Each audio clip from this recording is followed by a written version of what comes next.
ಚುನಾವಣಾ ಆಯೋಗ ದೇಶದಾದ್ಯಂತ ಮತದಾರರ ಪಟ್ಟಿ ವಿಶೇಷ ತೀವ್ರ ಪರಿಷ್ಕರಣೆ ಜಾರಿಗೆ ತರುವಾಗ ಬಿಜೆಪಿ ಸಹಮತ ಸೂಚಿಸಿತ್ತು. ಆದರೆ ವಿರೋಧ ಪಕ್ಷ ಕಾಂಗ್ರೆಸ್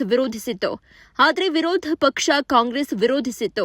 ಮತ ಚೋರಿ ಅಂತ ಆರೋಪ ಮಾಡ್ತಾ ಇರುವ ಕಾಂಗ್ರೆಸ್ನವರೇ ನಿಜವಾದ ಮತ ಚೋರಿಯ ಕೆಲಸ ಮಾಡ್ತಾ ಬಂದಿದ್ದಾರೆ. ಕೇರಳದಿಂದ ಬಂದವರಿಗೂ ಮತದಾನದ ಹಕ್ಕನ್ನ ನೀಡಿದ್ದು ಅವರು ಎರಡೂ ಕಡೆ ಮತದಾನ ಮಾಡ್ತಿದ್ದಾರೆ.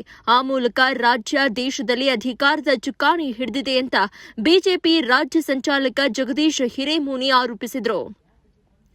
ನಗರದ ಶ್ರೀ ನದಿ ದಡ ಶ್ರೀ ಆಂಜನೇಯ ಸ್ವಾಮಿ ಸನ್ನಿಧಿಯಲ್ಲಿ ಬಿಜೆಪಿ ಘಟಕದ ವತಿಯಿಂದ ಬಿಎಲ್ಎ ಪಾರ್ಟ್ 2 ಕಾರ್ಯಾಗಾರ ಹಮ್ಮಿಕೊಳ್ಳಲಾಗಿತ್ತು.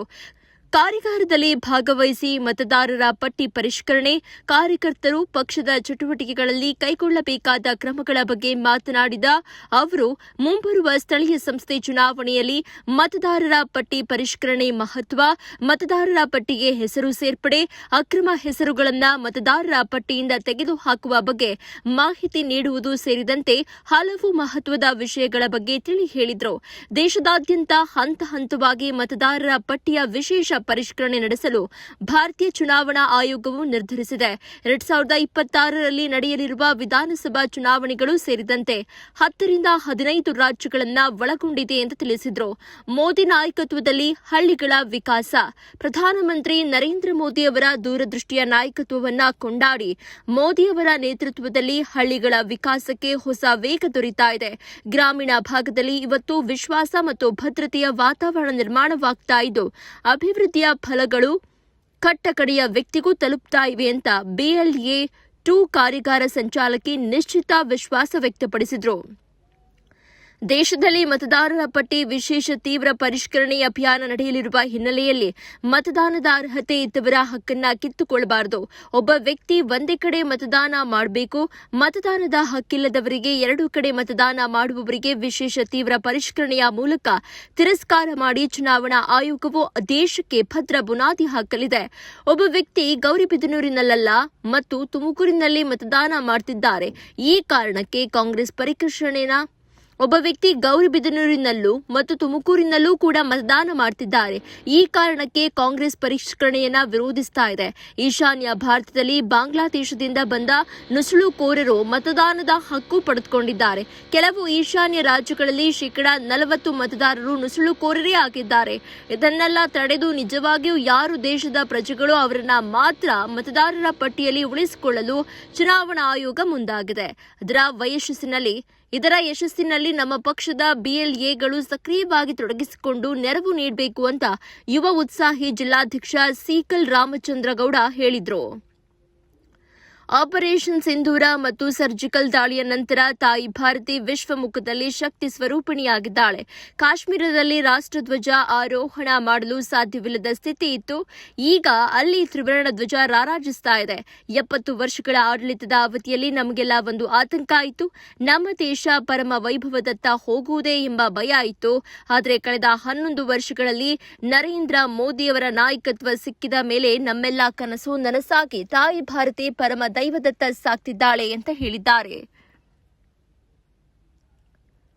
ಇನ್ನು ಈ ಸಂದರ್ಭದಲ್ಲಿ ಬಿಜೆಪಿ ಪಕ್ಷದ ರಾಜ್ಯ ಸಂಚಾಲಕ ಜಗದೀಶ್ ಹಿರೇಮನಿ, ಬಿಎಲ್ಎ ಪಾರ್ಟ್ 2 ಕಾರ್ಯಾಗಾರ ಸಂಚಾಲಕಿ ನಿಶ್ಚಿತ, ನಗರದ ಅಧ್ಯಕ್ಷ ಮಾಜಿ ನಗರಸಭೆ ಸದಸ್ಯ ಮಾರ್ಕೆಟ್ ಮೋಹನ್, ಜಿಲ್ಲಾ ಪ್ರಧಾನ ಕಾರ್ಯದರ್ಶಿ ಮುರಳಿ, ಜಿಲ್ಲಾ ಖಜಾಂಚಿ ನಾಗಭೂಷಣ ರಾವ್, ಪ್ರಧಾನ ಕಾರ್ಯದರ್ಶಿ ಹರೀಶ್, ಕೋಡಿಲರ್ಪ ನದಿಗಡ್ಡೆ ಪರಮೇಶ್ ಮತ್ತು ಪಕ್ಷದ ಅಭಿಮಾನಿಗಳು ಪಾಲ್ಗೊಂಡಿದ್ದರು.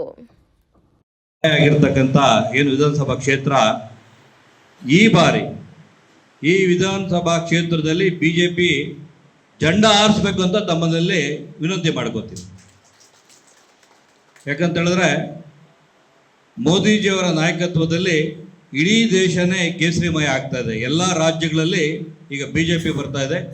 ಅದೇ ನಿಟ್ಟಿನಲ್ಲಿ ಕೂಡ ನಮ್ಮ ಜಿಲ್ಲೆಯಲ್ಲಿ ಕೂಡ ಈ ಬಾರಿ ಅತಿ ಹೆಚ್ಚು ಕ್ಷೇತ್ರಗಳಲ್ಲಿ ಬಿಜೆಪಿ ಗೆಲ್ತಕ್ಕಂಥ ಏನು ಕಾರ್ಯಕ್ರಮ ಏನು ಈ ಸರಿ ಮಾಡಬೇಕು ಅಂತ ಎಲ್ಲ ಒಂದು ಯುವಕರಲ್ಲಿ ಎಲ್ಲರಲ್ಲೂ ಹೆಣ್ಮಕ್ಳಲ್ಲಿ ವಿಶೇಷವಾಗಿ ಮೋದಿಜಿಯವರು 33% ಕೊಟ್ಟಿದ್ದಾರೆ.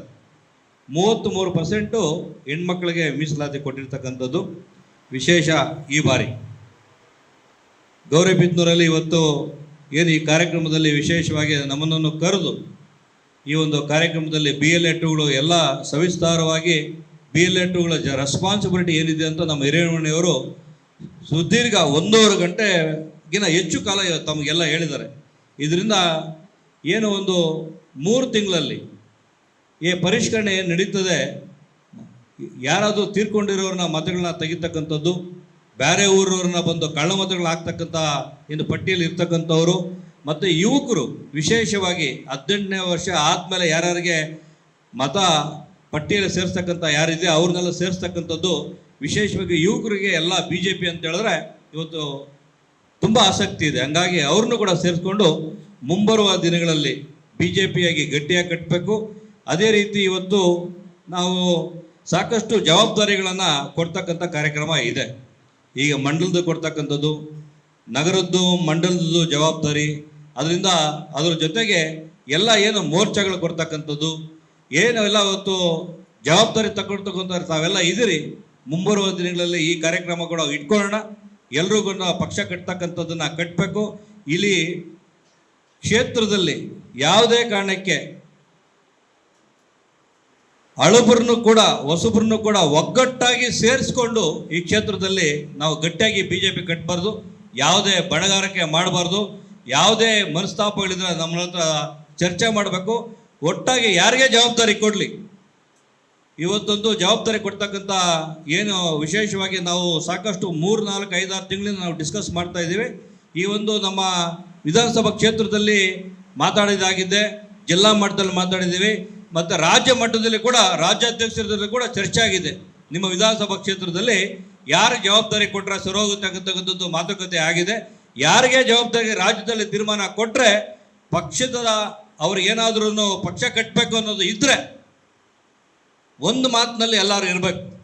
ಪಕ್ಷದಕ್ಕೆ ಮೋದಿಜಿಯವರ ಏನು ನಾಯಕತ್ವದಲ್ಲಿ ನಾವು BJP ಬಂಟ್ರು ಅಂತ ಸುಮಾರು ಜನ ಹೇಳ್ತಾರೆ. ಆದರೆ ಜವಾಬ್ದಾರಿ ಕೊಟ್ಟರೆ ಮಾತ್ರ ಮಾಡ್ತೀವಿ ಅಂತ ಹೇಳ್ತಕ್ಕಂಥದ್ದು ಅದು ಸರಿ ಆಗಲ್ಲ.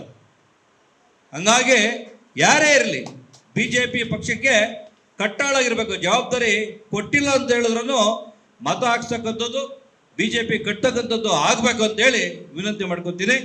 ಈ ಒಂದು ವಿಶೇಷವಾಗಿ ಯಾಕೆ ಈ ಮಾತು ಹೇಳ್ತಾ ಇದ್ದೀನಿ ಅಂತ ಹೇಳಿದ್ರೆ, ಇಷ್ಟು